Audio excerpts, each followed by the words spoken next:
de duas equipes que subiram juntas lá ainda na Série B de 2018, agora na temporada de 2022, o Goiás retornando à elite do futebol brasileiro e o Fortaleza se classificando pela primeira vez em sua história para a Copa Libertadores da América. No vídeo de hoje irei trazer aqui três pontos fundamentais nessa caminhada do Fortaleza que o Goiás e o presidente Paulo Rogério Pinheiro podem seguir como exemplo para tornar o Goiás realmente grande novamente dentro do cenário nacional. Esse será o principal tema do vídeo de hoje. Não irei comparar as duas equipes, falar quem é maior ou algo do tipo, apenas irei apontar a ótima gestão que o Fortaleza vem fazendo há algumas temporadas, como pode seguir aí de modelo para o Goiás e implementar também dentro da sua equipe já nos próximos anos. Esse será o principal assunto do vídeo de hoje. Antes de começarmos, eu peço aqui para você deixar o seu like aqui embaixo e também se inscrever no nosso canal, compartilhar esse conteúdo também com outros esmeraldinos aqui também no YouTube do Goiás News. Eu irei começar aqui o vídeo de hoje, falando a respeito de alguns dos temas que eu elaborei para pontuar o que o Goiás pode fazer nessa sua volta à elite do futebol brasileiro, para quem sabe encaixar um bom modelo de gestão exemplar ao que faz o Fortaleza já nesses últimos anos. Basta lembrar que o Fortaleza passou por um momento muito delicado dentro da sua história, ficou aí 8 temporadas consecutivas na Série C do Campeonato Brasileiro, sendo eliminado inclusive nos últimos jogos da competição, naquela fase decisiva das quartas de finais, brigou inclusive contra rebaixamento na Série D, não tinha nenhuma constância de gestão, além disso dívidas muito altas para o padrão da equipe naquela época. Conseguiu seu acesso com o vice-campeonato da Série C em 2017 e em 2018 jogou a Série B após aí 8 temporadas distantes. Já foi campeão logo de cara nesse seu primeiro ano atuando na Série B. Inclusive subiu aí junto com o Goiás, onde irei tentar fazer aqui alguns balanços de boa gestão que o Verdão pode copiar para os próximos anos. Se você olhar pelo lado do Goiás, de 2018, quando o Verdão voltou para a Série A do Brasileirão após 3 temporadas consecutivas na segundona, Goiás fez um bom ano em 2019, permaneceu aí na Série A ocupando a 10ª colocação, mas já em 2020 não conseguiu dar continuidade no bom trabalho, acabou terminando na 18ª colocação, com rebaixamento para a Série B. Agora volta à Série A e, como eu disse, um exemplo assim perfeito, eu diria, dentro do futebol brasileiro e, por que não, mundial, é o Fortaleza do que vem fazendo nesses últimos anos. Para começar, com a gestão de um bom técnico para a equipe no ano que vem. O Fortaleza fez isso lá em 2018 quando trouxe o Rogério Ceni, e o Goiás meio que já especula aí no mercado um técnico de peso para assumir a equipe nesse seu retorno fundamental à primeira divisão nacional. O nome do Dorival Júnior, experiente treinador com passagens aí pelo Flamengo, Atlético Mineiro, Cruzeiro, Palmeiras, Santos, São Paulo, enfim, um ótimo nome dentro do mercado e que já muda um pouco do perfil dos treinadores que o Goiás vinha trazendo nos últimos anos. Eram mais técnicos que não tinham um padrão de jogo muito bem definido, além disso não ousava tanto assim em contratações de peso. Só você comparar, por exemplo, nomes como Ney Franco, o Marcelo Cabo, o próprio Hélio dos Anjos, Pintado, são técnicos que parecem demais, não conseguem implementar uma filosofia de jogo diferente. Foi o que o Fortaleza fez ainda lá em 2018, bancando aí a permanência do Rogério Ceni, mesmo com o campeonato estadual ruim. Foi campeão da Série B, campeão da Copa do Nordeste em 2019, onde Fortaleza também fez uma boa campanha na Série A, ficou aí na 9ª colocação, se classificou pela primeira vez para a Copa Libertadores. Em 2021 também, acabou aí que saiu o Rogério Ceni em 2 oportunidades, saiu a primeira vez ainda na temporada de 2019, quando ele foi para o Cruzeiro, depois retornou, saiu aí, se eu não me engano, foi para o Flamengo, mas assim, mostra a importância de um treinador com a filosofia de crescer, um treinador grande dentro do clube, algo que o Fortaleza já tinha feito na Série B, quando subiu ainda para a Série A, permaneceu com o treinador, mas é um passo fundamental para o Goiás, quem sabe, conseguir essa nova caminhada de voltar a ser grande no futebol brasileiro. Basta lembrar que o Goiás foi por muitos anos considerado o time depois dos dois gigantes, apontados aí pela CBF, enfim, pelas reuniões dos próprios presidentes. O Goiás, junto com o Atlético Paranaense, o próprio Sport, o Bahia, eram apontados aí como um dos maiores clubes fora do eixo. Acabou que o Verdão perdeu e muito essa sua posição. Precisa retornar aos eixos aí dos gigantes do Brasil. Outra marca importante que o Goiás pode tentar se inspirar é em relação aí ao número de sócios torcedores. Isso porque ajuda muito a equipe fora dos gramados, além, né, de ter uma presença mais, como eu posso dizer, mais garantida dentro do estádio. Hoje o Fortaleza tem uma média aí, de 20 mil sócios torcedores ativos, e isso deve aumentar muito ainda por conta, né, da classificação da equipe lá da capital cearense para a disputa da Copa Libertadores. Do Goiás, que lançou o seu plano novo ainda no meio da Série B, mais ou menos, né? Não tem informações exatas quanto é o número de sócios torcedores hoje do Goiás, porque é uma campanha muito nova. O Verdão, que ainda lá no Brasileirão de 2019, quando implementou essa campanha de sócio, teve até que uma procura grande da torcida, se não me engano, tinha mais de 5 mil, 7 mil sócios torcedores. Ainda em 2015, quando o Goiás fez também novamente a Nação Esmeraldina, acabou que não deu assim um retorno muito certo, tinha um distanciamento muito longe, assim, tanto da diretoria quanto da torcida. Acho que o Paulo Rogério Pinheiro pode criar novamente essa nova marca, né, dentro do Verdão. Sem considerar ainda quando tinha, né, o Nação Esmeraldina lá nas temporadas de 2008, 2009, que o Goiás tinha uma procura também muito grande pelos seus sócios torcedores, precisa voltar a isso, mesmo que seja um valor assim nada exorbitante dentro da realidade, por exemplo, R$ 40 por mês, mas você já tem aí, como é no caso, por exemplo, do Fortaleza, né, 20 mil vezes R$ 40 reais por mês, por exemplo, de cada torcedor, já é uma quantia muito boa para uma equipe, já dá para pagar aí um salário, por exemplo,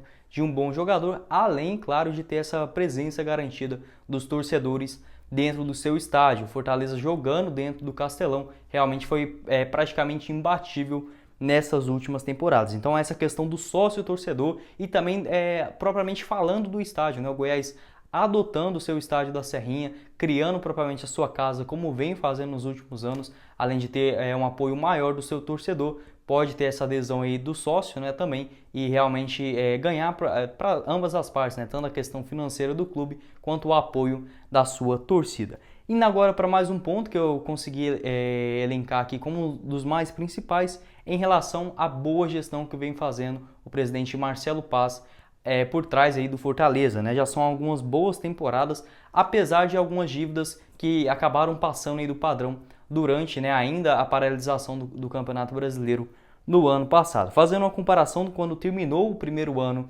das duas equipes na Série A, né, tanto pelo lado do Goiás quanto o Fortaleza, as equipes que ficaram em nono e 10º lugar respectivamente. Fortaleza tinha uma dívida de 14 milhões de reais a curto prazo, ou seja, que era para ser pagas de 1 a 2 anos, e 21 milhões a longo prazo. Quando terminou o Brasileirão de 2019, o Goiás tinha aí mais ou menos uma dívida de 12 milhões de curto prazo e 33 a longo prazo, ou seja, já era maior do que a equipe do Fortaleza. O Goiás, mesmo fazendo uma boa campanha na Série A, não conseguiu assim quitar totalmente as suas dívidas, além de ter acabado com a reserva financeira que a equipe tinha desde lá de 2016, quando caiu para a Série B, pegou uma cota ainda da Globo que tinha fixa, né? Naquela época, quando você caía, ainda permanecia por mais 3 anos com a cota mais alta do que as equipes que vinham jogando a Série B nas últimas temporadas. Esse valor de 38 milhões de reais virou apenas 50 mil reais após aí a gestão do Marcelo de Almeida no final do ano passado. Então o Goiás teve que aí praticamente ressurgir das cinzas dessas suas finanças, e por isso que eu confio bastante no trabalho do Paulo Rogério Pinheiro. Ele assumiu o Goiás aí com chance, inclusive, de ter WO nas partidas do Campeonato Brasileiro da Série A do ano passado. O Goiás ainda assim conseguiu colocar os jogadores da base ali para jogar, quase por pouco que não escapou do rebaixamento, e continuou, né, com essas dívidas gigantescas para a temporada de 2020, com um ótimo trabalho do Paulo Rogério Pinheiro. Onde volta aí, por exemplo, em relação às dívidas. O Goiás tinha no início da temporada de 2020, agora de 2021, né, já falando de 2021, o Goiás tinha 31 milhões de reais de dívidas a curto prazo, ou seja, que deviam ser pagas de 1 a 2 anos, além de 51 milhões de longo prazo, que são mais dívidas relacionadas ao estádio da Serrinha. Essas de curto prazo são aí praticamente 90% por conta de dívidas trabalhistas, principalmente da Série A da última edição que o Goiás jogou lá em 2020 com o rebaixamento. Acabou tendo aí grande atraso de salários, problemas inclusive fiscais aí da diretoria esmeraldina. Por outro lado, pelo menos não são dívidas aí bancárias, algo que foi muito mais fácil do Goiás conseguir pagar durante essa temporada de 2021. O Verdão pagava aí cerca de 1 milhão e 300 mil reais durante essa temporada, ou seja, mais ou menos 15 milhões, 13 milhões já foram quitados desse valor total de 31 milhões a curto prazo e a tendência é que continue, né, para a Série A pagando esse cerca de 1 milhão e 300 mil reais por mês, mas agora com a receita, né, de primeira divisão, tanto os valores do direito de transmissão, também a demanda de jogos, propriamente também a transferência de jogadores pode ajudar muito mais nessa questão financeira pelo lado esmeraldino, que ajuda bastante também, né, por conta, como eu disse, acaba englobando tudo, né, o sócio-torcedor, a presença no estádio. O Fortaleza, antes da paralisação do futebol em 2020, tinha 14 milhões de reais já de faturamento com a sua torcida e estádio, né? O Goiás, ainda naquele mesmo período que parou em 2020, só tinha 3 milhões de arrecadação, ou seja, o quão é importante também, mesmo passando por esse momento de estabilidade dentro do futebol, Fortaleza acabou se endividando um pouquinho mais, foi para uma dívida mais ou menos de 45 milhões de reais, mas ainda assim conseguiu manter os trancos, né, aos trancos e barrancos, fez uma boa campanha também já na reta final, apesar de ter ficado na 16ª colocação, né,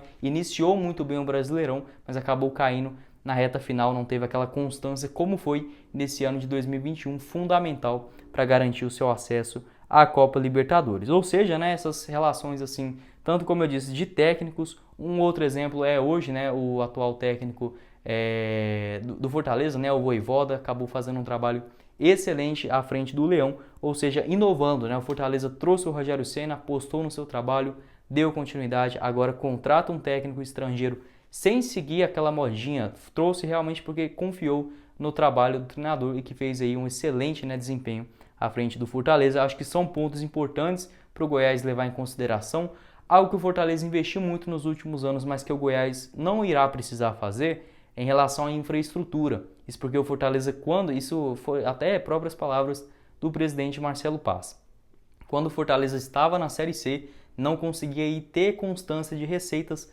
para investir no seu centro de treinamentos, enfim, melhor aí da infraestrutura da equipe. Só conseguiu fazer isso mesmo lá em 2018 para 2019, quando melhorou ali o CT do PC e tudo mais, né? Principalmente com o Rogério Ceni, conseguiu dar melhores condições para os seus atletas e também da categoria de base. Hoje, algo que o Goiás não precisa, né? O Verdão tem aí, além do seu próprio estádio, mais 3 centros de treinamentos. Então, o Goiás realmente de estrutura no futebol brasileiro é até difícil comparar. Óbvio, não pode se acomodar, não pode falar que vai garantir resultados futuros por conta disso, mas já é um ponto aí que o Goiás não irá precisar investir tanto como precisou, né, correr atrás nos últimos anos e muito bem feito a equipe do Fortaleza. Agora irei falar aqui sobre números, né? Lembrando novamente que eu não estou comparando as duas equipes. Eu fiz um vídeo nesse mesmo modelo, comparando o Atlético Paranaense e o Goiás, né, o modelo de gestão. Vou até deixar aqui no final do vídeo para vocês compararem, mas eu acabei me posicionando um pouco errado, principalmente no começo do vídeo. A galera pensou que eu estava querendo comparar o Goiás com o Atlético Paranaense, que o Goiás era maior. Não, longe de querer fazer isso, tá bom? Hoje, por exemplo, em relação a participações na Série A do Brasileirão, o Fortaleza aí tem 24 e o Goiás já vai para sua 42ª edição, sendo que na Série B, né, o Verdão passou aí grande parte durante essa década, né, de 2010 até 2020. Na Série B, o Fortaleza tem 18 atuações contra apenas 10 do Goiás, sendo que de 2010 para cá, o Goiás jogou 2011, 12, 16, 17, 18 e 20, ou seja, 6 participações em apenas 10 temporadas, mostra o quanto que o Goiás vem caindo de rendimento nas últimas temporadas. Na Série C, o Goiás nunca jogou, né, a terceira divisão, nunca foi rebaixado. Fortaleza já atuou 14 vezes, sendo 8 delas de forma consecutiva. Na Copa do Brasil, 25 participações para o Fortaleza, que teve a sua melhor campanha agora, nesse ano de 2021, chegando até as semifinais. O Goiás já foi aí 29 vezes para a competição, sendo vice-campeão lá na temporada de 1990, no caso, 1990. Chegou na semifinal também em 2013 e teve mais um ano aí também que eu acabei esquecendo, mas o Verdão também já chegou mais 2 vezes na semifinal. Na Libertadores, uma para o Goiás, uma agora para o Fortaleza também fazendo a sua estreia, e na Copa Sul-Americana, né, 8 para o lado esmeraldino, vice-campeão lá em 2010, e uma para o Fortaleza que fez a sua estreia ainda na temporada de 2020. Se você for olhar para os números, enfim, a história passada, óbvio que o Goiás ainda está na frente, né, tem mais participações, enfim, mas o Fortaleza com 1000 vezes mais ambição e também, né, essa escala, enfim, projetos futuros. Fortaleza está assim à frente do Goiás, hoje, e não é para criar rivalidade entre torcida ou algo do tipo, e sim um bom exemplo que o Goiás pode seguir para os próximos anos, para quem sabe, né, junto com essa sua volta à Série A, pode realmente retornar o grande brilho dentro do futebol brasileiro. Eu quero saber a sua opinião, torcedor esmeraldino, também se tiver torcedores do Fortaleza nesse vídeo de hoje, né, o YouTube ele é bem viral assim, então realmente pode chegar a algum de vocês, pode ficar aqui embaixo também à vontade na seção de comentários. O que você diria assim também a respeito do presidente Marcelo Paz, né, que foi fundamental também nessa volta, nesse ressurgimento do Fortaleza nos últimos anos, e para a gente também, né, torcedor do Goiás, essa perspectiva do Paulo Rogério Pinheiro à frente do Verdão, né, esse mandato dele que vai até o final de 2023. Sobre o futuro, vou deixar aqui no final também tanto o vídeo do Atlético Paranaense, quanto também o vídeo de clube empresa dentro do Goiás, que já pode ser uma tendência para o ano que vem, beleza? Bom, esse foi o vídeo, eu espero que vocês tenham gostado. Não esqueça de deixar o seu like aqui embaixo e também se inscrever no nosso canal. Quem falou com vocês foi o Guilherme e nos vemos na próxima oportunidade, meus caros esmeraldinos. Valeu, galera!